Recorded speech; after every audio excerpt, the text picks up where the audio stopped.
Blessings. Some of the stories that we have here: teen killed in confrontation with the police. Also coming up, woman allegedly set ablaze by a jealous boyfriend, and I have a video.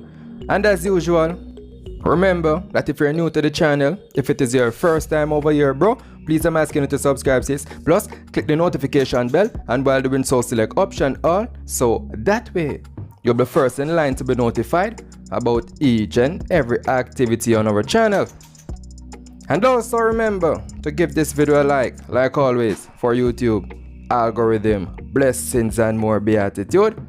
Stay safe.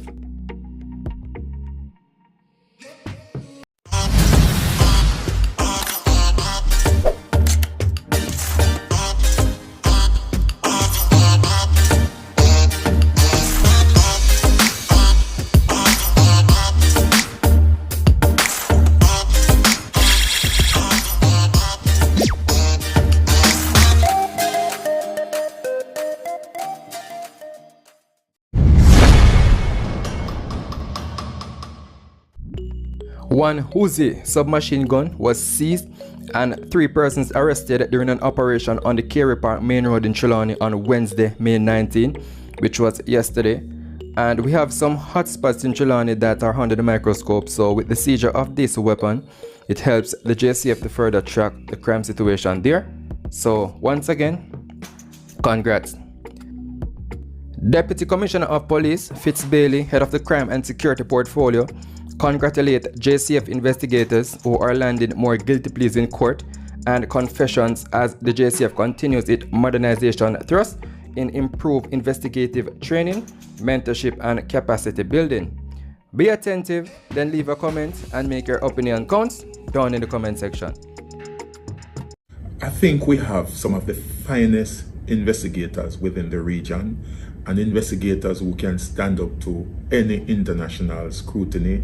I know that in first world country where investigators are exposed to all type of technology and resources, when we look at the limited resources that we do have, whilst it is improving, and you look at the quality, as a matter of fact, if I may just step back a little, now we are getting several guilty pleas and confessions, and people do not confess unless they see that they are cornered, unless they see that there's no way out. I mean, defense counsel, when they review the material that is presented to them and having had discussion with their clients, that is why we are getting the type of guilty plea and we are getting the type of confession, because we are more meticulous, we are more thorough in what we do. We use science, we use technology, and the training that the officers are getting, we continue to develop them through training, develop their capacity through training, different type of training. I must point out that even within CIB, which is not the traditional way of doing things, we have done direct recruiting from the police training facility, and we have actually exposed them to significant amount of training that by the time they become part of the CIB, they are well advanced in terms of their ability to interview people, to record statement, and to understand the dynamics. Whilst we understand that experience, there's a program of mentorship that is also created where they are mentored by more experienced officers, and we are seeing significant dividends as a result of that. One of the approaches that we have taken is to engage in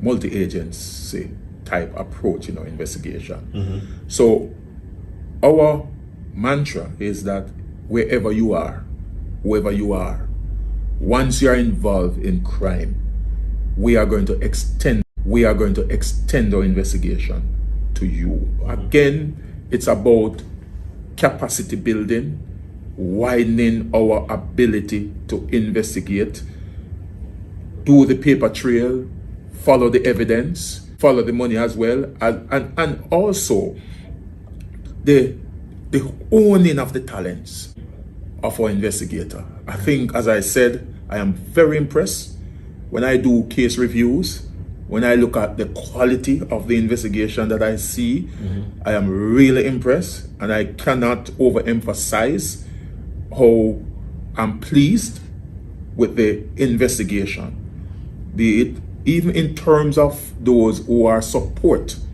to the investigators, like Specialized Ops, the Caribbean Search Center, the K9 Division, for the role that they play.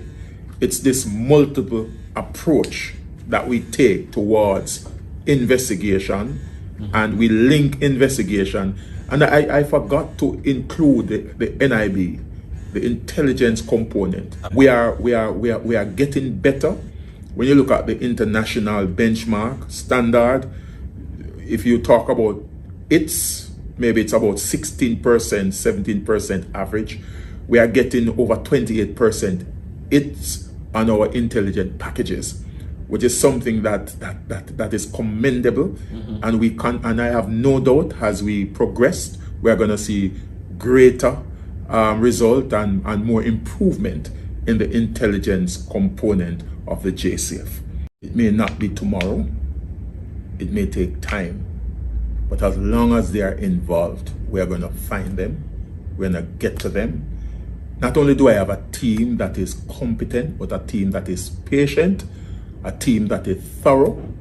And as I've said before, whether you're a pastor, a politician, a police, or a businessman, if you are involved, we will get you. And that is a message to the investigators. And I know that is the message that is being communicated by our commissioner. We will get you. It's just a matter of time. It's just a matter of patience. If you're involved in crime, we are going to get you. That is the only way we're going to push back on the organized structure of crime in Jamaica. That is the only way we are going to create a better society for all of us. The Portland police last night seized around 500 parcels of compressed ganja over on the Sunshine Beach in Bryans Bay. The high grade has an estimated street value of 18 million Jamaican dollars. It is believed that the weed was for the infamous drugs for guns trade between the local fishermen and their counterparts in Haiti. The police, acting on information, swooped down on the Sunshine Beach around 9 p.m. where the weed was sitting ready for export. It was found in a hut on the beach. The police used 2 large pickup vans and an SUV to remove the drugs, and for months now, the police have been keeping a close watch on several beaches in Portland where fishermen have been suspected of participating in the illicit drug trade. And just about a week ago, we saw where Plummy and her husband, 55-year-old Linval Lindsay, was murdered due to his alleged involvement in the process. So once again, the JCF made a dent in their activities. Happy riddance. Congrats. The mother of 18-year-old Oneil Chambers, who was shot in a confrontation with the police on Tuesday night in Greenwich Town, Kingston, is adamant that her son was not a wrongdoer. She said Oneil, known to his peers as Dari, not only hoped to play for the Reggae Boys, but was very good at construction. So angry residents mounted a roadblock yesterday as they protest Oneil's death. An alleged eyewitness said he was killed in cold blood. The eyewitness, a female of course, as usual, claims that she did outside. And when she go in, she hear police outside. I say, police, police. And by the time them reach back outside, them see the little boy upon him knee. I say, officer no kill me, man, I have nothing. And the first shot where the police give him, the bullet fly through and bust. According to her, then the police shot him again in the back.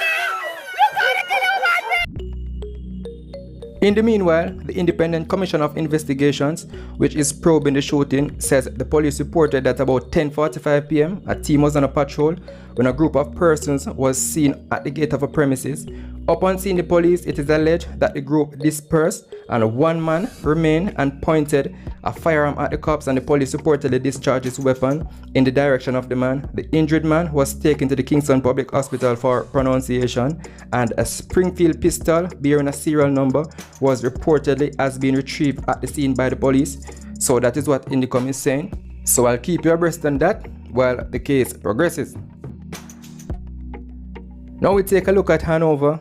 Angry residents in Great River, Hanover have launched a manhunt for a man who they say set his girlfriend on fire after dosing her with gasoline yesterday. Yo, a man light up lad car wash, brother, with the woman in the night. A gas woman, brother. Bun. Eh? Go river, go. Me they look for man, me a police. Catch you man a fire too. Brother, you man just gone in the police jeep, brother. Me not even can look for you, man. Me not even want to take a picture of you, man, brethren. You man close burn off, you man naked and burn you. Oh, clad. Reports are that the couple who operate a car wash and a bar in Great River have recently been having domestic problems. So about 4:30 p.m, the woman was at the establishment when her boyfriend accused her of being disrespectful to him.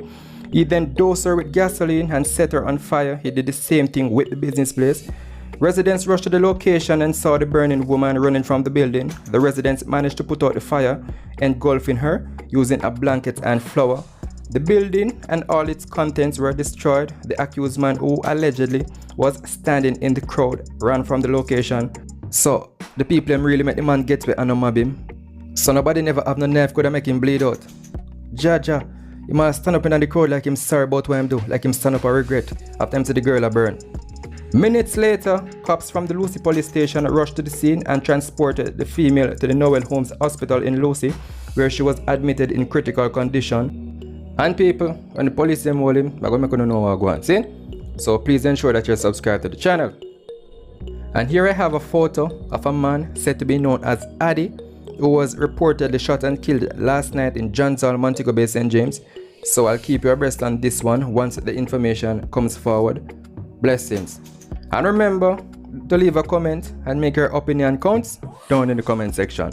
Most importantly, remember that if you're new to the channel, if it is your first time over here, please I'm asking you to subscribe. Plus, click the notification bell, and while doing so, select option all. So that way, you'll be first in line to be notified about each and every activity on our channel. And also remember to give this video a like always for YouTube algorithm. Blessings and more beatitude. Stay safe.